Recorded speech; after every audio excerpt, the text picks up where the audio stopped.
Hello guys, welcome to Pakistani real reaction. तो कैसे हैं आप सब? उम्मीद है आप सब बढ़िया होंगे, मजे में होंगे, खुश होंगे, आबाद होंगे। हमारी दुआ यही है आप हमेशा हंसते रहें और मुस्कुराते रहें। मेरा नाम है मुदस्सिर। नाम मुबशर। सुगैस आज एक बहुत ही ज़्यादा कमाल का वीडियो लेकर आए हैं। कमाल का क्या, फिर से बांग्लादेश को थोड़ी सी चर्बी चढ़ गई है। लगता है भारत फिर से थोड़ा वो चाहता है कि इलाज और करे।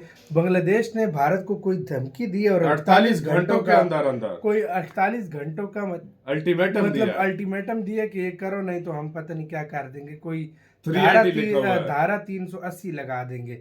अब ये कौन सी धारा, ये तो हमें भी सीरियसली नहीं पता, लेकिन इतनी औकात होगी ये बांग्लादेश की कि भारत को अल्टीमेटम दे रहा है। 48 घंटों की मतलब वार्निंग, अल्टीमेटम देना। क्या पिद्दी और क्या पिद्दी का क्या शोरबा। पिद्दी और क्या पिद्दी का शोरबा, सही वही बात है। और हाँ। चींटी हाथी से पंगा लेने चली सही गई। बात है। तो भाई पहले देखते हैं भाई, जिसने आजाद कराया वो ले भी सकता है, ये बात कभी भी ना भूलो। तो सीधे हो जाओ तो ज्यादा बेटर है। तो इन्फोटेक का वीडियो, इनकी वीडियो का लिंक मिल जाए डिस्क्रिप्शन में। प्लीज इनका चैनल लाजमी सब्सक्राइब कीजिएगा, बहुत ही ज्यादा कमाल का इनका कंटेंट है। काउंटडाउन करते हैं 3 2 1 एंड स्टार्ट। देखिए पैकेज क्या रद्द किया तो किसी ने अपना असली रूप दिखाना शुरू कर दिया है, बल्कि भारत के पैकेज ने इस देश का गिरगिट वाला रूप बाहर लाकर रख दिया। इसीलिए भारत सरकार को अब तो समझ आना चाहिए कि कौन अपना है और कौन पराया, और क्यों सलाहकारों की बात सुननी जरूरी है। वैसे आज की ये खबर देख शायद आपको भी गुस्सा आए, और ये लाजमी भी है, क्योंकि मदद के बदले अंत में यही मिलना था। तो मन में तो सवाल आएगा ही कि क्यों ऐसों की मदद की। तो थोड़ी नाराज करने वाली खबर है, फिर भी पूरी जरूर देखें। वैसे दोस्तों बात हो रही है बांग्लादेश की, जिसके बीएनपी पार्टी ने भारत को 48 घंटों का अल्टीमेटम दे दिया है, और यही अल्टीमेटम आज आपको गुस्सा दिलाएगा। तो खबर ये है कि बांग्लादेश के बीएनपी यानी बांग्लादेश नेशनलिस्ट पार्टी के प्रवक्ता सैयद हुसैन ने अपने बयान में ये कहा कि भारत 48 घंटों के अंदर शेख हसीना को हमारे हवाले करे। सैयद हुसैन के मुताबिक आज बांग्लादेश में जो कुछ भी हो रहा है, फिर चाहे प्रदर्शन हो, घरों की तोड़फोड़ हो, सरकारी प्रॉपर्टी का नुकसान हो या नरसंहार हो, इसके पीछे एक ही वजह है, जो कि है शेख हसीना। इसी महिला के कारण बांग्लादेश आज धू धू करके जल रहा है, महंगाई के चरम सीमा पर पहुंच गया है, और ऐसी भगोड़ी को पनाह देकर भारत भी कोई पुण्य का काम नहीं कर रहा। इसीलिए भारत हसीना को जल्द से जल्द बांग्लादेश को प्रत्यार्पित करे, वरना एक अपराधी को पनाह देने के आरोप में हम वैश्विक मंच पर भारत पे 380 केस दर्ज करेंगे, और भारत हमारी इस वार्निंग को बिल्कुल भी हल्के में ना ले। अब दोस्तों 380 वो मुकदमा है जिसके तहत एक आतंकवादी को पनाह देने के लिए यूएन के सभी सदस्य देश मिलकर पनाह देने वाले देश के खिलाफ एक प्रस्ताव पास करते हैं, और अगर ये प्रस्ताव सबके सहमति से पारित हुआ तो फिर उस देश को ब्लैक लिस्ट करके उस पर कड़े से कड़े प्रतिबंध लगाए जाते हैं, जो फिलहाल ईरान और तालिबान को लेकर आप देख सकते हैं। पर यह प्रस्ताव पास करने के लिए सभी सदस्य देशों की सहमति भी आवश्यक है। और रही बात हसीना की, तो वो कोई आतंकवादी तो नहीं, बस भारत के फेवर में ज्यादा काम करती थी। एक बात तो है कि शेख हसीना जरूर भारत अमेरिका को लेकर खेल खेल रही थी, लेकिन उनके कार्यकाल में हिंदुओं को इतना प्रताड़ित भी नहीं किया जा रहा था जो कि आज किया जा रहा है। अब बीएनपी पार्टी इसलिए चिल्ला रही है क्योंकि भारत ने $275 मिलियन का आर्थिक पैकेज रद्द कर दिया, जो कि बजट के अनुसार बांग्लादेश को मिलने वाला था। लेकिन जैसे ही पैकेज कैंसिल हुआ तो सैयद हुसैन ने अपना गिरगिट वाला रूप दिखाना शुरू कर दिया। देखिए ना, कितने विडंबना की बात है कि जो देश भारत के पैकेज पर जी रहा है, वही भारत पे 380 मुकदमा चलाने की चेतावनी दे रहा है।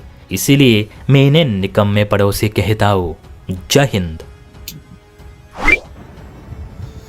यार वीडियो खत्म। यार देखो, यार सबसे पहले मैं सीधी बात करूंगा, यूएन भारत के खिलाफ जाएगा। अरे यूएन को छोड़ो, नहीं, बांग्लादेश के लिए पहले तो यूएन नहीं जाएगा, और यूएन के अंदर जो देश है वो भारत के खिलाफ, मैं कहता हूँ एक भी अगर वोट, मतलब 1-2 वोट भी करा लिया ना, मैं मान जाऊंगा। छोड़ो, पहले ये इतनी हिम्मत दिखा दे, सिर्फ केस करके दिखा दे। करो ना केस, करो। सिर्फ हिम्मत दिखा दे मुझे।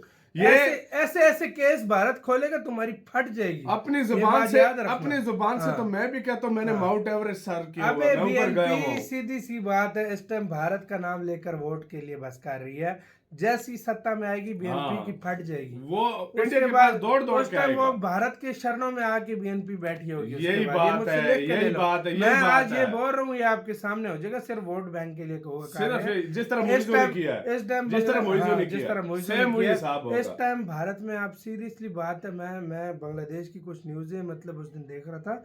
भारत के खिलाफ जितनी भी उन्होंने न्यूज़ें बनाई हैं, जो भी मतलब उधर का यूट्यूबर या कहीं और का भी यूट्यूबर अगर बांग्लादेश भारत के बारे में गलत वीडियो बना रहा है ना, उसकी वीडियो पे इतना व्यू आ रहा है। Millions of views जा रहे हैं। इस टाइम इतनी हेट भारत के लिए उधर मचाई जा चुकी है कि आपकी सोच है भाई। ये सही बात है। वो मिलियंस में व्यू ले रहे हैं बड़े और हाँ। उधर का मीडिया पता है क्या कर रहा है, हाँ। और उधर के यूट्यूबर क्या कर रहे हैं, मेरी नजर से गुजरे हैं। हाँ। कुछ ऐसे चिंदी चोर से यूट्यूबर है जिनको कोई जानता भी नहीं है, लेकिन वो भी लाखों में व्यू ले रहा है, सिर्फ भारत का नाम। ये बांग्लादेश के यूट्यूबर की बात कर रहे हैं। बांग्लादेश के यूट्यूबर जो कि भारत की हेट के लिए मतलब भारत के खिलाफ वो वीडियो बनाते हैं, अपने लोगों को मिसगाइड करते हैं, तो उन लोगों का ये खाली भाई हाल हुआ। सही बात है। तो आप अंदाजा लगा लो।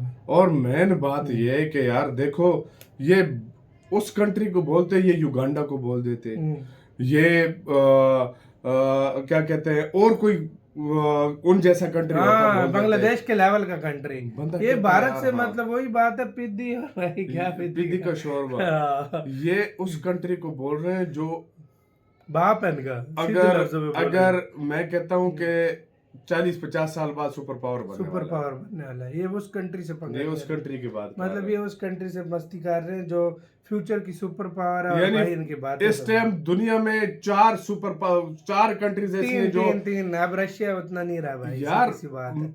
मैं वैसे कह रहा हूँ, हाँ। 4 कंट्री ऐसे कर दो जिनके पास पावर है। हाँ। लेकिन उनमें से एक भारत है। उनमें से एक भारत, और पंगा भी सीधा ये उसी भारत और पंगा भी उसी से ले भाई। अपने लेवल के कंट्री से पंगा लो, म्यांमार शनमार से पको, भारत तुम्हें सीधा एक ही बार कर देगा, और इजीली सीधा कर देगा। और तुम लोग ये कुछ असल रंग दिखाया, इसलिए जब भारत ने फुल और ये असल दर्द उनको जब भारत ने कल $275 मिलियन रोके है ना, उसके बाद उनको ये असल दर्द हुआ है। और भारत ने भी उसी वजह से रोके हैं कि कोई अपने जेबों में डाल ले, उधर की लोगों पे लगे नहीं तो चलो हम रोक देते हैं, हमारा पैसा कोई आराम का थोड़ी है जो भाई इसी तरह बांटते फिरे। सही बात तो मतलब भारत ने सही किया एक फैसला, तो ये उनको दर्द पड़ गया उसके ऊपर यूनस लोगों को, और वो जो बीएनपी को स्पेशली वो उनका भी हक बनता है ना खाने का।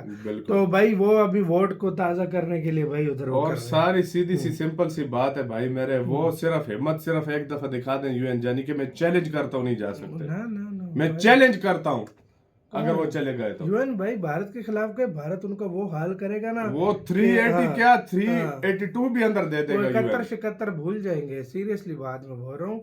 उसकी मेन वजह यह है, उसकी मेन बात यह है कि यार उसको अगर किसी देश नहीं रखना था तो वो क्यों उसको भरोसा ही भारत पे है, उसमें भरोसा ही किसी मुस्लिम देश में क्यों नहीं गई वो।